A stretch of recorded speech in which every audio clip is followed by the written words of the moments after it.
श्री शिवाय नमस्तुभ्यम दोस्तों। भोले बाबा का आशीर्वाद आप लोगों पर हमेशा बना रहे। मेरे YouTube चैनल महाकाल की दीवानी पर आपका स्वागत है। मेरी दी हुई जानकारी अगर आप लोगों को अच्छी लगे तो प्लीज़ मेरे चैनल को सब्सक्राइब कीजिए, जिससे नई नई जानकारियाँ आप लोगों को मिलती रहें।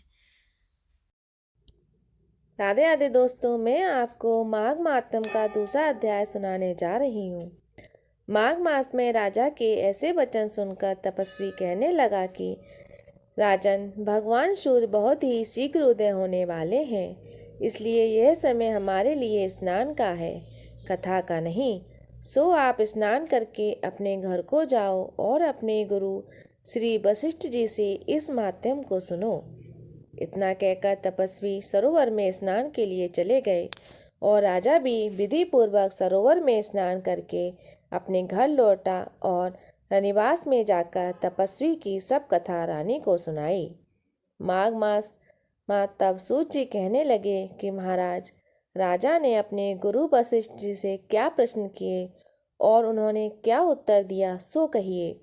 व्यास जी कहने लगे, हे सूत जी, राजा दिलीप ने रात्रि को सुख से सोकर प्रातः समय में अपने गुरु वशिष्ठ के पास जाकर उनके चरणों को छूकर प्रणाम करके नम्रता से पूछा कि गुरुजी, आपने आचार, नीति, राज्य, धर्म तथा चारों वर्णों को, राजों, आश्रम की क्रियाओं, दान और उनके व्रत विधि विधान, यज्ञ और उनकी विधियां, वन उनकी प्रतिष्ठा तथा भगवान विष्णु की आराधना बतलाई है। परंतु अब मैं आपसे माघ मास के स्नान के महात्म की कथा सुनना चाहता हूँ। सो हे तपोधन, नियम पूर्वक इसकी विधि समझाइए। गुरु वशिष्ठ जी कहने लगे कि हे राजन, तुमने दोनों लोकों के कल्याणकारी, वनवासी तथा गृहिणियों के अंतकरण को पवित्र करने वाले माघ मास के स्नान का बहुत सुंदर प्रश्न पूछा है।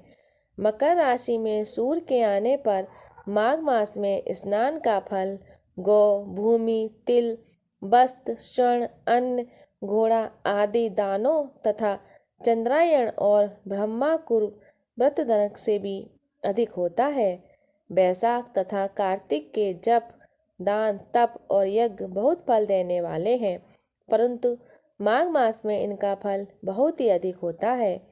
माघ मास में स्नान करने वाला पुरुष राजा और मुक्ति के मार्ग को जानने वाला होता है। दिव्य दृष्टि वाले महात्माओं ने कहा है कि जो मनुष्य माघ मास में सकाम या भगवान के निमित्त नियम पूर्वक माघ मास में स्नान करता है, वह अत्यंत फल वाला होता है। उसके शरीर की शुद्धि, प्रीति, ऐश्वर्य तथा चारों प्रकार के फलों की प्राप्ति होती है।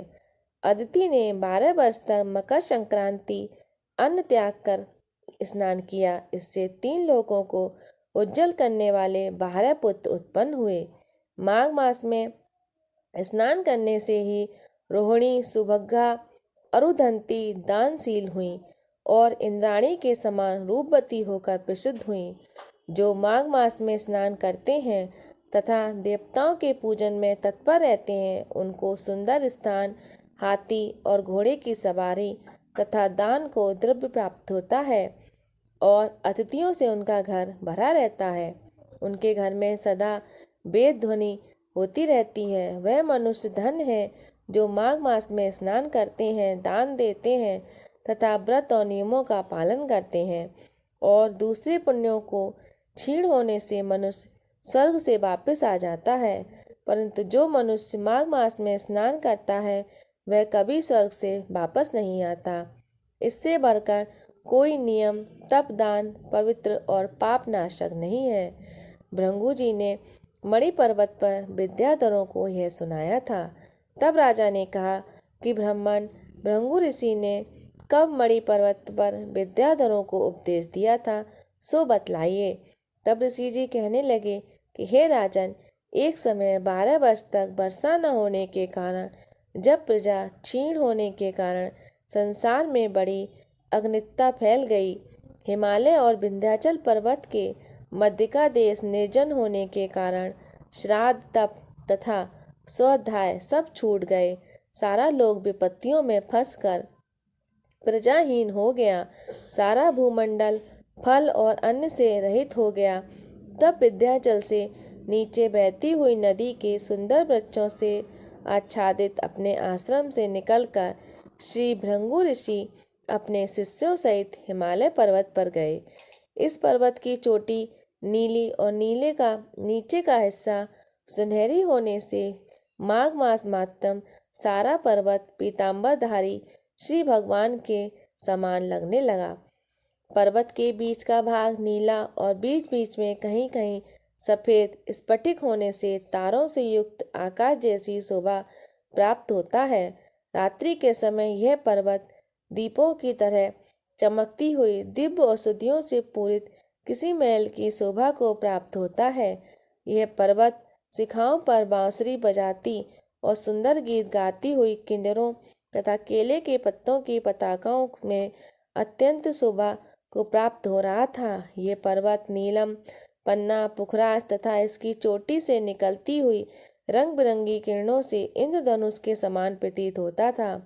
स्वर्ण आदि सब धातुओं से तथा चमकते हुए रत्नों से चारों ओर फैली हुई अग्नि ज्वाला के समान शोभायमान था। इसकी कंदराओं में काम पीड़ित विद्याधारी अपने पतियों के साथ आकर रमण करती हैं और गुफाओं में ऐसे ऋषि मुनि जिन्होंने संसार के सब क्लेशों को जीत लिया है, रात दिन ब्रह्म का ध्यान करते हैं और कई एक हाथ में रुद्राक्ष की माला लिए हुए शिव की आराधना में लगे हुए हैं। पर्वत के नीचे भागों में जंगली हाथी अपने बच्चों के साथ खेल रहे हैं तथा कस्तूरी वाले रंग बिरंगे मृगों के झुंड इधर उधर भाग रहे हैं। यह पर्वत सदा राजहंस तथा मोरों से भरा रहता है, इसी कारण इसको हेमकुंड कहते हैं। यहाँ पर सदैव ही देवता, गुहाक और अप्सरा निवास करते हैं।